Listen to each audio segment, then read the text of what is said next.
வணக்கம். நாம இந்த பதிவுல தாயுமானவர் அவர பத்தின குறிப்புகள பார்க்க போறோம். இந்த குறிப்புகள் தாயுமானவர் பத்தி இந்த குறிப்புகள் 11ஆம் வகுப்பு பழைய பொதுத்தமிழ் புத்தகத்துல இடம்பெற்றிருக்கு. அத பத்தி தான் நம்ம பார்க்க போறோம். தாயுமானவர் பாடல்கள் அப்படின்னு சொல்லக்கூடிய தொகுப்புல தாயுமானவர் எழுதிய மொத்த பாட்டுமே இருக்கும். அப்போ தாயுமானவர் பாடல்கள் அப்படின்னு சொல்லக்கூடிய அதில் தான் இறைவாழ்த்து நமக்கு 11ஆம் வகுப்பு பழைய தமிழ் புத்தகத்தில் கொடுத்துருப்பாங்க. தாயுமானவர் பாடல்கள் அந்த தொகுப்பு நூல் தொகுப்பு பார்த்தோம் அப்படின்னா எத்தனை பாடல்களை கொண்டிருக்கு அப்படின்னா 1452 பாடல்களை கொண்டது. 1452 பாடல்களை தாயுமானவர் பாடல்கள் தொகுப்பு கொண்டிருக்கும். இதை எழுதுனது தாயுமானவர். தாயுமானவர் எல்லாரும் இன்புற்றிருக்க வேண்டும் அப்படின்னு நினைத்தவர்.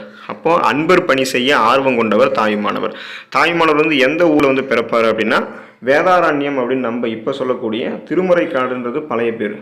அதாவது வேதாரண்யம் அப்படின்னு சொல்லக்கூடிய திருமறைக்காடு அப்படின்ற ஊரில் கேடிலியப்ப பிள்ளை கெசவல்லி அம்மையார் அவங்களுக்கு மகனாக தோன்றியவர் தான் இந்த தாயுமானவர். தாயுமானவருடைய அப்பா பேர் கேடிலியப்ப பிள்ளை, அம்மா பேர் கெசவல்லி அம்மையார். இவங்களுக்கு மகனாக தோன்றியவர் தான் தாயுமானவர். தாயுமானவர் வேதாரண்யம் அப்படின்னு சொல்லக்கூடிய திருமறைக்காடு அப்படின்னு சொல்லக்கூடிய ஊரில் பிறந்திருப்பாங்க. இப்போ வேதாரண்யம்னு சொல்லக்கூடியது நம்ம இப்போ சொல்லக்கூடிய பேர். திருமறைக்காடு அப்படின்றது அதோடைய பழைய பேர். திருச்சிராப்பள்ளியில் பார்த்தோம் அப்படின்னா இந்த கோவில் கொண்டிருக்கக்கூடிய இறைவன் பேர் தான் தாயுமானவர். அந்த இறைவனுடைய அருளால் பிறந்தமையால் இவருக்கும் தாயுமானவர் அப்படின்ற பெயரை இவங்களுடைய பெற்றோர்கள் வச்சுருப்பாங்க. ஸோ இது நம்ம தெரிஞ்சு வச்சுக்கணும். இப்போ திருச்சியில் இருக்கக்கூடிய அந்த இறைவனுடைய பேர் தான் தாயுமானவர். அந்த பேர் தான் தன்னுடைய அந்த பெருமானுடைய அருளால் இந்த குழந்தை பிறந்தமையால் பெற்றோர் அவர்களுக்கு இந்த பெயரை தாயுமானவர் அப்படின்னு சொல்லக்கூடிய பெயரை வச்சுருப்பாங்க. கேடிலியப்ப பிள்ளை என்ன வேலை பார்ப்பார் அப்படின்னு பார்த்தோம் அப்படின்னா கேடிலியப்ப பிள்ளை திருச்சியை ஆண்ட விஜயரங்க சொக்கநாத நாயக்கர் அந்த அரசரிடம் கணக்காயராக பணிபுற்றிருப்பாங்க. இவர் இறந்ததுக்கப்புறம் அந்த பணிக்கு யார் வருவாங்க அப்படின்னா தாயுமானவர் வருவாங்க. தாயுமானவர் இந்த விஜயரங்க சொக்கநாத நாயக்கர் அந்த அரசரிடம் பார்த்தோம் அப்படின்னா ஒரு கணக்காயராக பணிபுரிந்துட்டு இருப்பாங்க. அந்த தாயுமானவர் என்ன பண்ணுவார்னா விஜயரங்க சொக்கநாதர் ஆட்சியிலும் அவருடைய மனைவி ராணி மீனாட்சி அவங்களுடைய ஆட்சியிலுமே கணக்காயராக பணியாற்றியிருப்பாங்க தாயுமானவர். தாயுமானவருடைய மனைவி பேர் மட்டுவார் குழலி. மட்டுவார் குழலி என்னும் மங்கையை மணந்து கொண்டவர் தான் தாயுமானவர். பின்னர் துறவு வாழ்க்கையை பூண்டுட்டு அவர் நாட்டம் கொண்டு, அதாவது நாட்டம் இல்லாமல் துறவு வாழ்க்கையை வாழ திருமூலர் மரபில் வந்த மௌனகுரு அப்படின்றவருடைய அருளும் ஆசியும் பெற்று சிறந்து விளங்கினவர் தான் தாயுமானவர். திருமூலர் மரபில் வந்த மௌனகுரு என்பாரின் அருளும் ஆசியும் பெற்று சிறந்து விளங்கியவர் யார் அப்படின்னா தாயுமானவர். நமக்கு இதெல்லாம் டிஎன்பிஎஸ்சில் கேட்பாங்க. ஸோ ரிப்பீட்டடாக கேட்கக்கூடிய கொஸ்டின் தமிழ் மொழியினுடைய உபநிடதம் என தாயுமானவர்கள் பாடல்கள் அழைக்கப்படுகிறது. ஸோ அதை பார்க்கணும். இந்த இறைநெறியை வலியுறுத்தக்கூடிய இந்த நூல் தமிழ் மொழியினுடைய உபநிடதம் என அழைக்கப்படுகிறது. தாயுமானவர் பாடல்கள் தமிழ் மொழியினுடைய உபநிடதம் அப்படின்னு சொல்லிட்டு போற்றப்படுகிறது, அழைக்கப்படுகிறது அப்படின்னு கூட நம்ம அதை எடுத்துக்கலாம். இப்போ தாயுமானவர் முக்தி பெற்ற இடம் அப்படின்னு சொல்லிட்டு ஒரு இடம் இருக்கும். பிறந்த இடம் வேதாரண்யம் அப்படின்னு சொல்லி அழைக்கக்கூடிய திருமறைக்காடு. முக்தி பெற்ற இடம் பார்த்தோம் அப்படின்னா எங்கே இருக்கும்னா ராமநாதபுரத்துடைய ஒரு பகுதியில் இருக்கும். ராமநாதபுரத்தினுடைய ஒரு பகுதியான லக்ஷ்மிபுரம் அந்த இடம் தான் முக்தி பெற்ற இடம். முக்தி பெற்ற இடம்னா அவருடைய சமாதி. அவர் அங்கே தான் இயற்கை எழுதியிருப்பார். அவர் வாழ்ந்த காலம் கிபி 18ஆம் நூற்றாண்டு அப்படின்னு சொல்லுவாங்க. 18ஆம் நூற்றாண்டு தான் தாயுமானவருடைய காலம். தாயுமானவர் முக்தி பெற்ற இடம் ராமநாதபுரத்தினுடைய ஒரு பகுதியில் இருக்கக்கூடிய லக்ஷ்மிபுரம் அந்த இடத்துல தான் அவர் முக்தி பெற்றிருப்பாங்க. இப்போ நமக்கு கேட்கலாம், இப்போ தாயுமானவர் பிறந்த ஊரையும் அவர் முக்தி பெற்ற ஊரையும் நமக்கு குழப்பலாம்.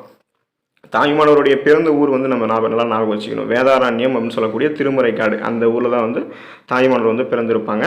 அதே போல் தாயுமானவர் முக்தி பெற்ற இடம் பார்த்தோம் அப்படின்னா ராமநாதபுரத்தினுடைய ஒரு பகுதியில் இருக்கக்கூடிய லக்ஷ்மிபுரம். ராமநாதபுரத்தினுடைய அந்த பகுதியில் இருக்கக்கூடிய லக்ஷ்மிபுரத்தில் தான் தாயுமானவர் முக்தி பெற்றிருப்பாங்க. தாயுமானவருடைய காலம் 18ஆம் நூற்றாண்டு அப்படின்றதே நம்ம நாமத்தை தான் தாயுமானவர் எழுதியிருப்பாங்க.